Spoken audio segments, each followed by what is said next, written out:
నమస్తే. ఈరోజు అరవింద్ గారు చెన్నై నుంచి ఒంగోలుకు ట్రాన్స్ఫర్ అయి వస్తున్నారు. చెన్నైలో ఉన్న వాళ్ళ లగేజ్ మొత్తాన్ని కూడా ఇల్లు ఖాళీ చేసే ముందు అగర్వాల్ ట్రాన్స్పోర్ట్ వారందరూ ఈ లగేజ్ని ఎలా ట్రాన్స్పోర్ట్ చేశారు, ఎలా ప్యాక్ చేశారు అనేది చూడండి. అలాగే ఈ పక్కన ఉన్న పిల్లలు అరవింద్ గారి పిల్లలతో ఉన్న స్కూల్ వీళ్ళందరూ ఆ వీధిలో వాళ్ళు కిషోర్, లోకేష్, సందీప్, డివిటి, ప్రమోద్ వీళ్ళందరూ కూడా 9th, 7th, 6th పిల్లలు. వీళ్ళందరూ వ్యాన్ వచ్చిన కాడ నుంచి వీళ్ళు నైట్ 11:30, 12కి మేము బయలుదేరాము. అప్పటిదాకా కూడా వీళ్ళందరూ తోడుగా ఉండి ఎలా ఎమోషనల్గా ఫీల్ అయ్యారు వాళ్ళు వెళ్తుంటే అనేది ఈ వీడియోలో ప్రత్యక్షంగా మీరు చూడండి. అలాగే ఈ ప్యాకర్స్ ప్యాక్ చేసే విధానం, వాళ్ళు ఎంత జాగ్రత్తగా ప్యాక్ చేశారో, ఎలా తీసుకొచ్చారు. ఇవి కాకుండా మేము ఇక్కడ నుంచి చెన్నై నుంచి బయలుదేరేటప్పుడు రాత్రి 11:30, 12 అయింది టైము. ఆ టైంలో ప్యాకర్స్ వాళ్ళు మొత్తం ప్రతి చిన్న వస్తువును కూడా జాగ్రత్తగా ప్యాక్ చేశారు. ప్యాక్ చేసిన తర్వాత వాళ్ళని ముందుగా మేము పంపించాము. తర్వాత ఇల్లంతా శుభ్రం పరిచిన తర్వాత మేము వెళ్ళిపోవడం జరిగింది. ఇక్కడ మీరు చూస్తున్న గోడ దగ్గర మొత్తం కూడా డిఫెన్స్కి సంబంధించిన క్యాంపు ఇదండి. అది 2000 ఎకరాల్లో ఉంటుంది పూర్తిగా. ఇది నావీకి సంబంధించిందండి. ఇందులోనే హెలికాప్టర్లకు, విమానాలకు సంబంధించిన ట్రైనింగ్ అవన్నీ నడుస్తుంటాయి. ఇందులోనూ కేంద్ర విద్యాలయం స్కూల్ ఉంటుందండి. ఇది అరక్కోణంలో ఉంది, రోడ్డు పక్కనే ఉంటుంది. మేము దాని పక్కనే దగ్గరలోనే ఇల్లు తీసుకున్నాము. అరవింద్ గారు తన ఉద్యోగరీత్యా బ్యాంకు ఉద్యోగం, తను వచ్చేసి కాంచీపురంలో చేస్తున్నాడు. కాంచీపురం నుంచి ఇక్కడికి అప్ అండ్ డౌన్ చేస్తుంటాడు కారులో. మేము ఇక్కడి నుంచి ట్రాన్స్ఫర్ అయిపోయేటప్పుడు వీళ్ళ పిల్లలు వీళ్ళందరూ కూడా స్కూల్ పిల్లలు కూడా వీళ్ళతోనే ఉండి మా అందరితో గడిపారు. తర్వాత మేము ఈ ప్యాకర్స్, మూవర్స్ వీళ్ళందరూ ప్యాక్ చేసిన తర్వాత మేము ఎలా ప్రయాణం చేసాము, వాళ్ళని పంపించిన తర్వాత మధ్య మధ్యలో ఎక్కడ హాల్టింగ్ అయ్యాము. మేము ఇంటికి చేరుకున్నాము. కొత్త ఇంట్లోకి మళ్ళీ మా లగేజీ అన్ప్యాకింగ్ ఎప్పుడు చేశారు, ఎలా ఉంది ఆ ఇల్లు అనేది మీకు పూర్తిగా ఈ వీడియో చివరి వరకు చూడండి. ఇప్పుడు మీరు చూస్తున్న ఈ ఖాళీ చేస్తున్న ఇల్లు అరక్కోణంలోని అచ్చమైన తెలుగువాడదండి. శ్రీనివాస నిలయం, దేవేందర్ గారు, రేఖా గారి దంపతులదండి ఈ ఇల్లు. ఆ ఓనర్స్ చాలా మంచివారండి. ఇంటి ఓనర్ అయిన రేఖా గారు వారు ఎంతో ఆప్యాయతతో ఉండేవారట. వారు సహాయ సహకారాలు ఎప్పటికీ ఏ విషయం అడిగినా కూడా వారు హెల్ప్ చేశారని మా వాళ్ళు చెప్తున్నారు. చివరిలో నేను కూడా గమనించాను. వారు ఇంటి ఓనర్ లాగా కాకుండా కుటుంబ సభ్యులాగా కలిసిమెలిసి ఉన్నారు. వారందరికీ కృతజ్ఞతలండి.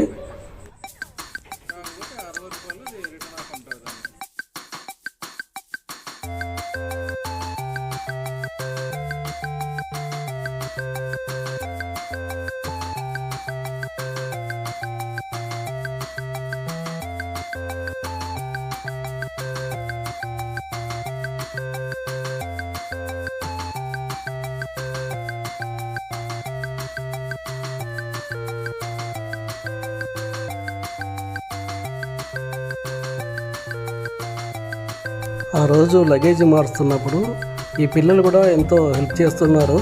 అక్కడే ఇంటి ముందు ఉండి ఆడుకుంటున్నారు. చివరిసారిగా ఇక్కడ వీళ్ళందరితో ఆడుకుంటున్నారు.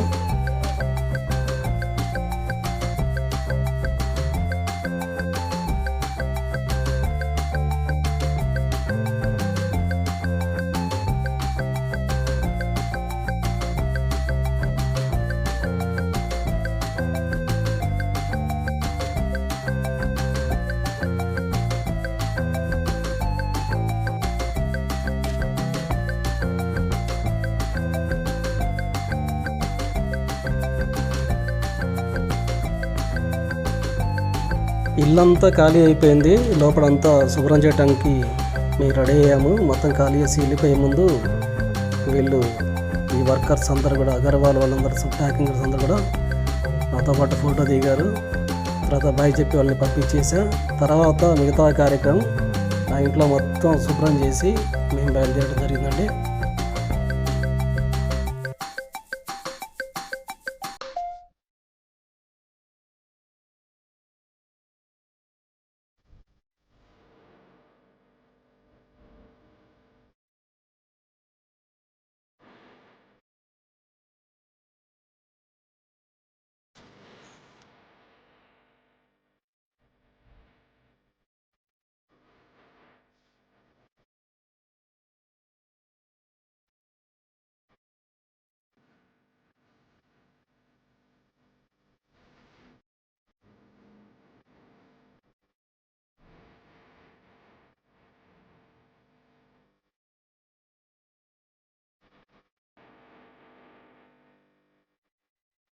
అరకోరం నుంచి తెలుగు మాట్లాడే భాష దగ్గరికి తెలుగు ప్రాంతానికి వచ్చామండి. ఈ తాటిబెల్లం అనే కాఫీ దగ్గర తిరుపతి దాటాక టోల్ గేట్ దగ్గర ఆగామండి.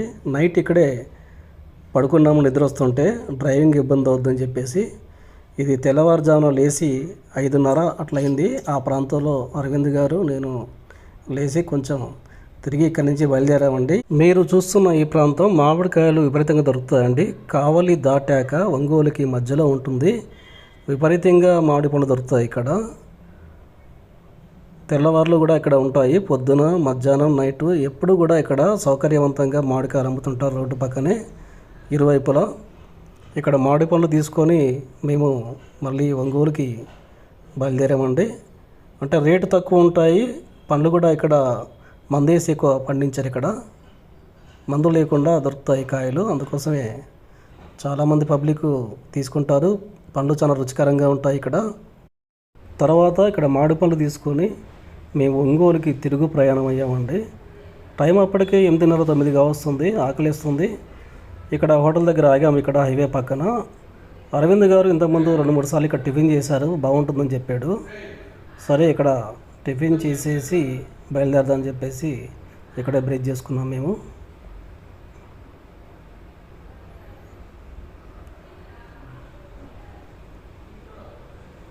అరవింద్ గారు ఎవరికి ఏ టిఫిన్ ఇష్టమో అవన్నీ కూడా తెప్పించాడు.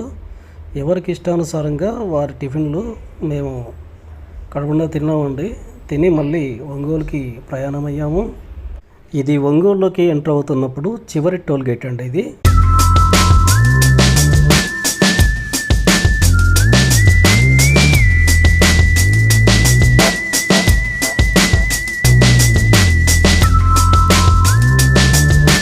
ఇది ఒంగోలులోని కేంద్రీయ విద్యాలయ స్కూల్ నుండి పిల్లలు చదివేది. ఈ ఇంటికి వెనక వైపు దూరంలో ఉంటుంది ఇది. కాకపోతే ఇంటికి దగ్గరనే, ఒకటే రోడ్డు. ఇదేనండి ఇప్పుడు కొత్తగా వీళ్ళు దిగిన ఇల్లు, కొత్త బిల్డింగ్ ఇది. 3 బెడ్రూమ్ ఇల్లు అండి ఇది.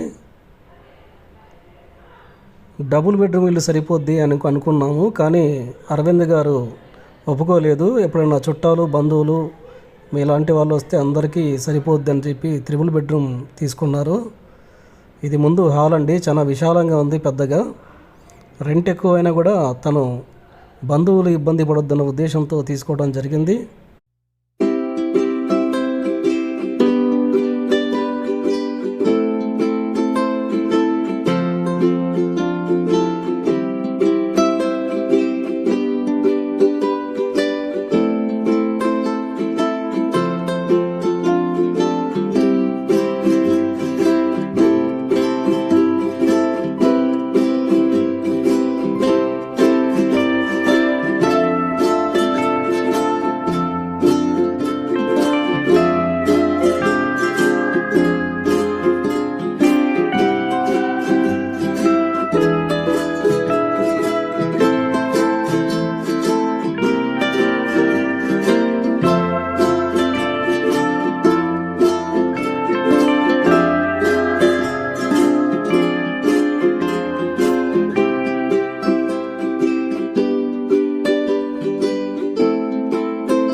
ఇది ఇంటి ముందు వాతావరణం అండి. ముందు అపార్ట్మెంట్లు ఉన్నాయి, పక్కన ఓన్ ప్లేస్, పెద్ద వాటర్ ట్యాంక్ ఉంది. వాటర్ ట్యాంక్ పక్కన పార్క్ ఉందండి, పిల్లల పార్క్ పెద్దది. అక్కడ వాకింగ్ చేసుకోవచ్చు, ఆడుకోవచ్చు. అక్కడ ఇంటి ముందు ఉన్న ఈ రోడ్డు డైరెక్ట్గా హైవేకి ఎక్కుతుందండి. హైవే మీద నుంచి కొద్ది దూరం పోగానే అరవింద్ గారి బ్యాంకు ఉంటుంది. బ్యాంకు కూడా చాలా దగ్గరగా ఉంటుంది తనకి, ఇంటికి. పిల్లల స్కూల్ వచ్చి ఇంటి వెనక వైపు బాగానే ఉంటుంది. మొత్తానికైతే వాతావరణం ఈ రకంగా ఉంటుందండి. ప్యాకెట్స్ వాళ్ళు ఇక్కడికి వచ్చిన తర్వాత అన్ప్యాకింగ్ చేయడం కోసం ఆ సామాన్లు మొత్తం వ్యాన్ నుంచి దించుతున్నారు, కింద పెడుతున్నారు. ఫస్ట్